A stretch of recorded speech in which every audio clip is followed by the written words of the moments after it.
हम लोग तो मरने के लिए आए हैं, हमको तो कोई फर्क नहीं पड़ता, हम तो मर सकते हैं और हम पैसेंजर्स को भी उड़ा देंगे।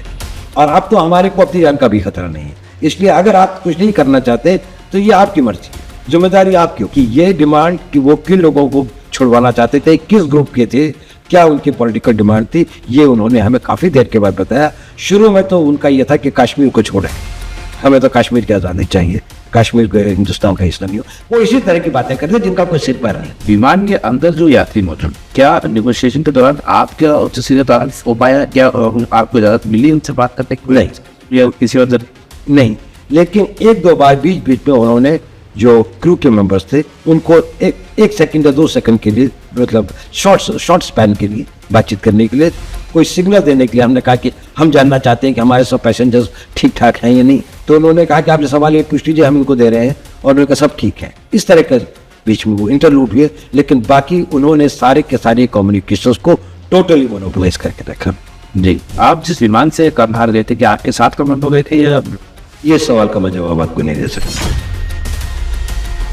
अगर राष्ट्र का मनोबल ये होता कि हमारे इतने लोग बेगुनाह वहां पर मारे जा रहे हैं और कोई कुछ नहीं कर रहा है, तो ये भी हमारे लिए बड़ा भारी कीमत चुकानी पड़ती। इस बात का पर्सनल तौर से ये मना था कि जब ये हाईजैकर्स वहीं पर थे तो मैं हवाई जहाज के अंदर स्वयं गया था और मैं उनके कॉकपिट के रास्ते नीचे की लैडर से गया था और मैंने सारे के सारे हाईजैकर्स, सारे के सारे पैसेंजर्स को एड्रेस किया था और सारे के सारे पैसेंजर्स को मैंने ये कहा था, हाईजैकर्स भी वहां पर थे, कि आप लोग आज़ाद हैं और भारत की सरकार और भारत देश पूरा आपके साथ है और हम आप लोगों को यहाँ से सुरक्षित ले जाएंगे, है ना। उसके बाद जब मैंने उनसे कहा कि बोलिए भारत माता की जय या जय हिंद, तो उन्होंने रिस्पॉन्ड नहीं किया। मुझे इस बात का जरूर बला था कि ये लोग इतने डरे हुए थे।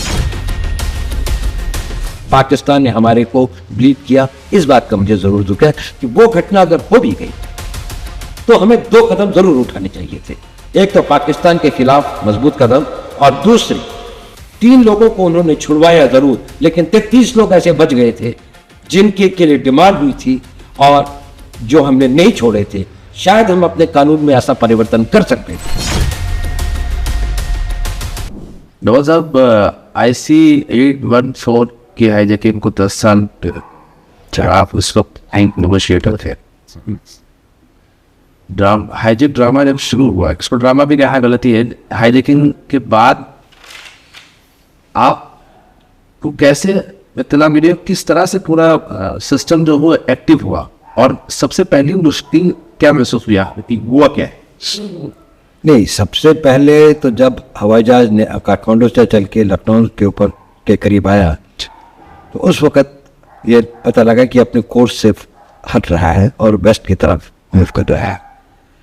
थोड़ी देर के बाद ये पता लगा कि कुछ जो नॉर्मल है, और ये बातें जो थी वो क्राइसिस मैनेजमेंट ग्रुप के लोगों को पता लगी और फिर उसके बाद कार्रवाई शुरू हुई और जो भी लोग थे, कंसर्न लोग थे, उन लोगों को अलर्ट किया गया, एविएशन वालों को, इंटेलिजेंस वालों को, सिक्योरिटी वालों को, तो सब लोगों ने अपनी अपनी कार्रवाई शुरू की। जी, मुश्किल जो पहली मुश्किल आपको क्या महसूस हुई जब आपको पता लगा कि प्लेन हाईजैक हो गया? उसके बाद सबसे पहले क्या चीज महसूस? नहीं, जब प्लेन हाईजैक हो गया तो जो मुश्किल थी वो तो क्राइसिस मैनेजमेंट ग्रुप थी जिसका मैं मेंबर नहीं था। जी, इसलिए वो DIB साहब थे, मैं स्पेशल डायरेक्टर था IB के अंदर में। इसलिए उनकी मुश्किल सबसे पहले यही रही होगी कि इस प्लेन को किस तरह से हिंदुस्तान की सीमा से बाहर ना जाने दिया जाए और किस प्रकार से उसको रोका जाए। जब हमें पता लगा कि अमृतसर में है तो किस तरह उसको अमृतसर में रोका जा सकता है, ये सबसे पहली मुश्किल प्रैक्टिकल टर्म में जब होने के बाद ये एक बड़ी मुश्किल थी। और उस समय कोशिश की, वो जो कोशिश थी नाकाम रही, जो काम होने चाहिए थे शायद वो नहीं हो पाए समय पर, और इस कारण वो सबसे पहली मुश्किल थी जिसके ऊपर विजय नहीं पाई जा सकी। आपको सरकार ने नेगोशिएट करने की जिम्मेदारी कब से, और जब आपने शुरुआत की नेगोशिएशन तब आपने नेगोशिएटर क्या महसूस किया कि दिक्कत कहाँ है? नहीं, सरकार ने जब ये फैसला किया कि नेगोशिएशन हम करेंगे, जैसे 26 तारीख की बात थी, और जनता का प्रेशर, मीडिया का प्रेशर ये था कि किसी न किसी तरीके से हम लोगों को, जो रूपेन कटियार की किलिंग के बाद, कि इसको इन लोगों को सेफली वापस लाया जाए। तो पहला सामना मेरा उसी वक्त हुआ कि जब मुझे ये हुआ कि मुझे कहा गया कि मैं स्पेशल एयरक्राफ्ट से काबुल जाऊं, वो कंधार जाऊं। वहां पर जाने के बाद जो महसूस हुआ वो ये था कि हाईजैकिंग नेगोशिएशन कोई डिप्लोमेटिक नेगोशिएशन नहीं होती। वो नेगोशिएशन होती है मेनली समय को गेन करने की, 3 चीज़ों को हासिल करने के लिए। पहली बात कि जो हाईजैकर्स हैं वो किसी भी यात्री को या केबिन क्रू को नुकसान न पहुंचाए और इसलिए उनको बातों में उलझाकर हम समय को गेन करें। दूसरा होता है मकसद कि हम ज़्यादा से ज़्यादा समय अपनी सरकार को या जिस देश में हाईजैकिंग हुई है वहाँ की सरकार को मौका दें, वो अपनी कार्रवाई के लिए तैयारियां शुरू करें, ताकि वो सोचे कि जो भी उनके रेस्क्यू ऑपरेशन है उसके रेस्क्यू की तैयारियां शुरू करें। और तीसरा मकसद ये होता है कि उनके साथ आप बातचीत करते हुए ज़्यादा से ज़्यादा इंफॉर्मेशन और इंटेलिजेंस गेन करें। उनका मोरल क्या है, फिजिकल फिटनेस कैसी है, कितने लोग हैं, किस तरह के हथियार हैं, क्या उनकी रिक्वायरमेंट्स हैं, कितना उनका मनोबल मजबूत लगता है, क्या वो नुकसान पहुंचा सकते हैं और क्या हम उनको बातचीत के द्वारा टायर आउट कर सकते हैं, और तब उपयुक्त समय के ऊपर में जो भी कार्रवाई हो वो की जा सके। ये नेगोशिएशन कोई डिप्लोमेटिक नेगोशिएशन या पॉलिटिकल नेगोशिएशन नहीं होती, ये एक लोगों की ज़िंदगी को बचाने के लिए किया गया एक टैक्टिकल कदम होता है। और जब मैं वहाँ गया तो मुझे लगा कि इन तीनों सिचुएशंस पर हम लोग काफ़ी कमज़ोर की हालत में थे। पहली बात तो ये थी कि हाईजैकर्स ऐसी स्थिति में नहीं थे कि जहाँ हम उनको टायर आउट कर सकें, क्योंकि उनको खाना भी मिल रहा था, उनको दवाइयाँ भी मिल रही थी, वो बाहर भी आ रहे थे और अंदर भी जा सकते थे। और सबसे बड़ी बात कि उनमें असुरक्षा की कोई भावना नहीं थी। उनको ये कोई डर नहीं था कि इस ज़मीन के ऊपर में हमारे ऊपर में अटैक हो सकता है और हमारे को कोई भी आदमी ओवर पावर कर सकता है, चाहे वो बाहर से आने वाले कमांडो हो, चाहे वो यहाँ की सरकार हो या पैसेंजर्स हो। तो सबसे बड़ी मुश्किल जो कि नेगोशिएशन के लिए होती है कि अगर वो प्रेशर में ही नहीं है तो फिर आप उनसे क्या बात करेंगे, उन पर क्या दबाव डालेंगे। दूसरी बात ये कि हम लोग जो नेगोशिएटर होता है वो कभी दबाव में नहीं होता, क्योंकि वो तो अपने होम ग्राउंड में होता है या सिक्योर ग्राउंड में होता है, जहाँ पर उसकी अपने सिक्योरिटी फोर्सेस का सपोर्ट होता है, टेक्निकल सपोर्ट होता है, लॉजिस्टिक सपोर्ट होता है। यहाँ पर हम लोग ऐसी पोजीशन में थे कि जहाँ पर हम लोग बोल रहे थे, हमारे चारों तरफ तालिबान के लोग थे, उनके टैंक्स थे, एंटी एयरक्राफ्ट गन थी, उनके थ्रू हम लोगों को नेगोशिएट करना पड़ रहा था। ISI के लोग वहाँ पर थे। तो एक दूसरी मुश्किल थी कि हाईजैकर्स को भी ये पता था कि हम लोग प्रेशर में हैं, हम ऐसी टर्राइन में जो कि होस्टाइल टर्राइन है। तीसरी बात ये थी कि उनके बारे में इंटेलिजेंस हासिल करने के लिए जितना हम बातचीत से कर सकते थे उतना तो हम कर रहे थे, लेकिन हमसे ज़्यादा उनको पता था हिंदुस्तान में क्या हो रहा है। इसलिए बार बार नेगोशिएशन के दौरान कहते, देखिए अभी अभी GTV के अंदर में ये खबर आई है, अभी अभी NDTV में ये खबर आई है, क्योंकि ISI वाले उनका मिनट टू मिनट बता रहे थे। और हमेशा उनका रिफ्रेन ये होता था कि आप क्या करेंगे, आपकी तो मजबूरी है, अपनी जनता को देखिए, अपने मीडिया को देखिए, जो आपकी सरकार को मजबूर करेंगे, आपको तो छोड़ने ही पड़ेंगे, आप इससे हट नहीं सकते। तो प्रेशर जो ग्राउंड सिचुएशन का प्रेशर था वो उनके लिए एक इंटेलिजेंस इनपुट था जो कि उनके फेवर में था। और हमारे को अगर कोई इनपुट अवेलेबल हुई भी और हमें पता भी लग गया कि वो कौन लोग हैं, क्या हैं, तो हमारे पास उस इंटेलिजेंस को, उस इंफॉर्मेशन को फ्रूक्टिफाई करने के लिए जो साधन उपलब्ध हो सकते थे वो तालिबान की सरकार, वहाँ की जो लोकल सरकार थी, वो देने के लिए तैयार नहीं थी। वहाँ की सरकार इसके लिए भी तैयार नहीं थी वो कोई कार्रवाई करे। और जब हमने उनसे कहा कि आप कुछ मत करें, लेकिन हमें कार्रवाई करने की छूट दे दें, हम जो चाहें वो करें और हम इसकी जिम्मेदारी अपने ऊपर लेते हैं, तो उन्होंने कहा कि नहीं, हम अपनी ज़मीन के ऊपर में कोई ऐसी कार्रवाई नहीं होने देंगे जिसको कौन करा। जब हाईजैकर्स ने अपनी डिमांड रखना शुरू की, जब उन्होंने कई करोड़ और की रकम मांगी और उन्होंने 35 और आतंकियों को छोड़ने की बात कही, तब तो वो किस तरह की बातें आपसे कर रहे हैं, तो किस तरह से कम्युनिकेशन आप तो नहीं, हम उनके साथ वायरलेस सेट के ऊपर में बातचीत कर रहे थे और जो भी उनके साथ टर्म्स थी वो हमारे को सुनाई दे रही थी और हमारी मैसेज उन तक पहुंच रहा था।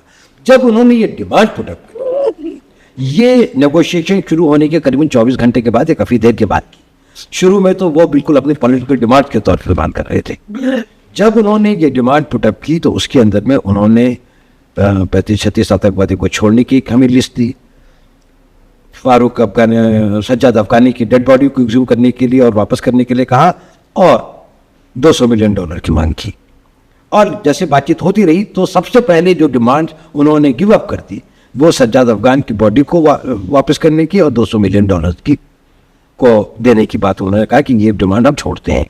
संभव है कि ये डिमांड उनके बारे में बहुत सीरियस नहीं थे, लेकिन हमको जो वहाँ के तालिबान के ऑफिशियल्स थे, हमारे साथ एक मिनिस्टर थे उनके कानूनी, और उन्होंने जो हमें बताया, मुतवकिल जो थे उनके जो मिनिस्टर थे, उन्होंने ये बताया कि हमने उन्हें यह मना किया है कि इस्लाम के मुताबिक इस तरह की डिमांड करना अन इस्लामिक है और इसलिए हम इसे मंजूर नहीं करते।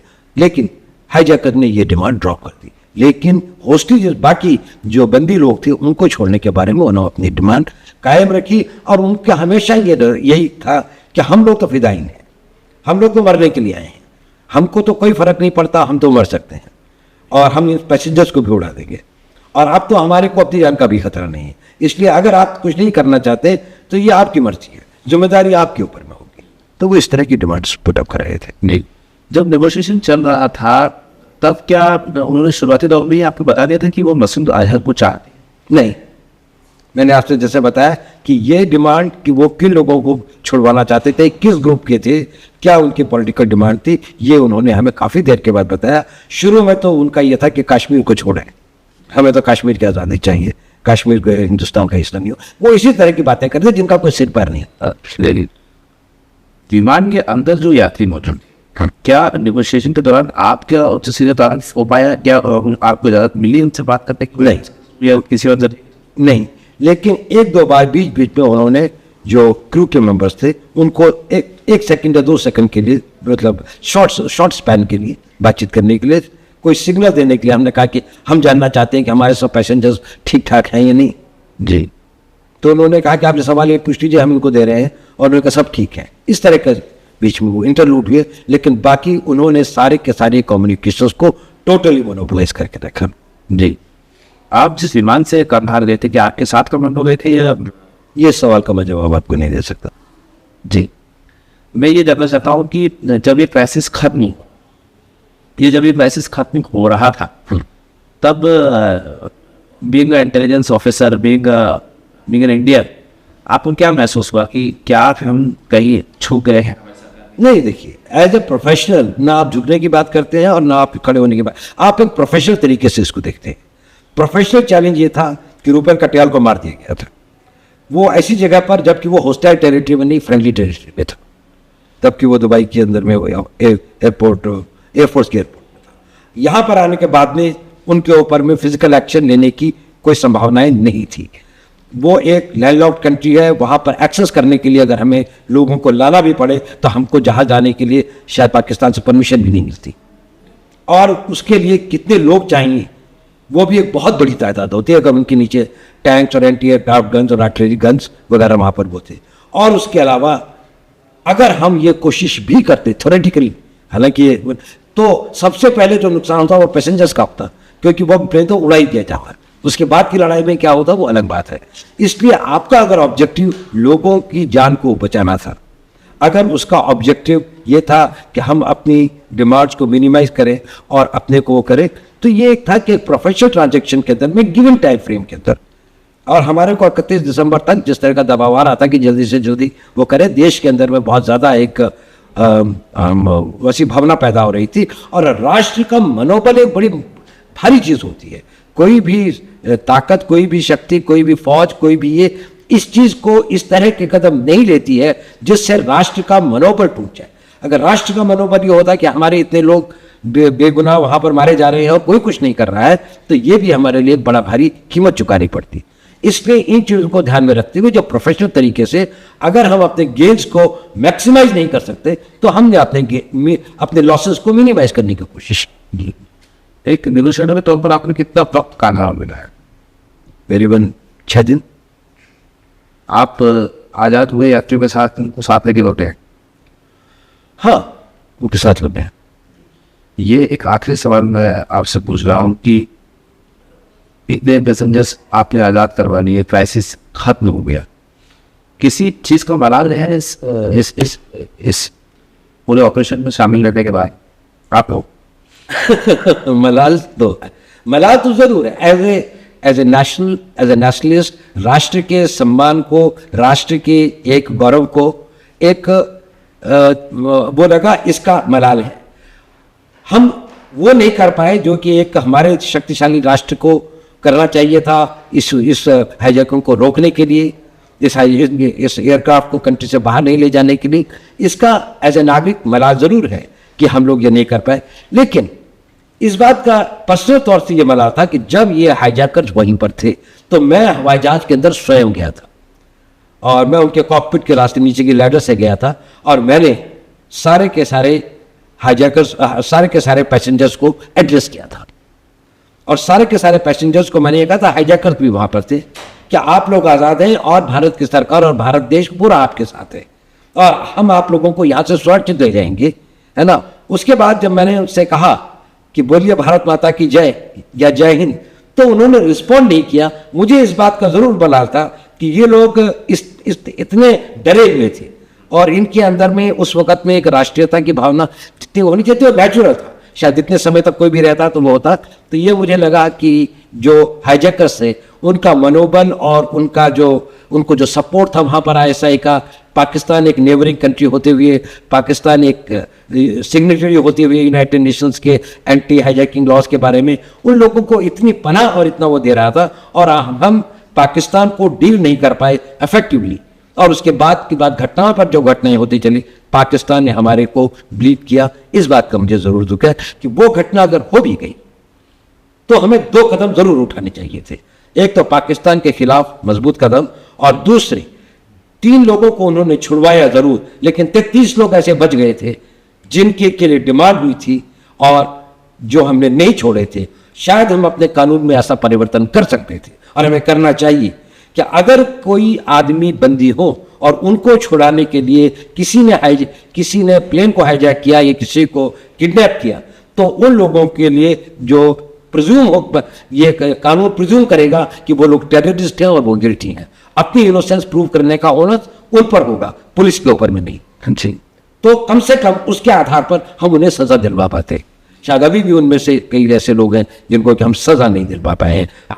अगर उनके सामने ये उदाहरण बनता भविष्य के लिए कि अगर हमारे लोग नहीं छूटे, उसके बाद में उनको जो इंडियन डेमोक्रेटिक सिस्टम की जो फ्रीडम है, वो फ्रीडम उनको एक हमेशा के तौर पे ये नहीं मिल सकती है कि ये उसको ग्रांटेड ले। वो हमारी जेनरोसिटी को, वो हमारी उदारता को हमारी कमजोरी के रूप में परिवर्तित नहीं कर सके।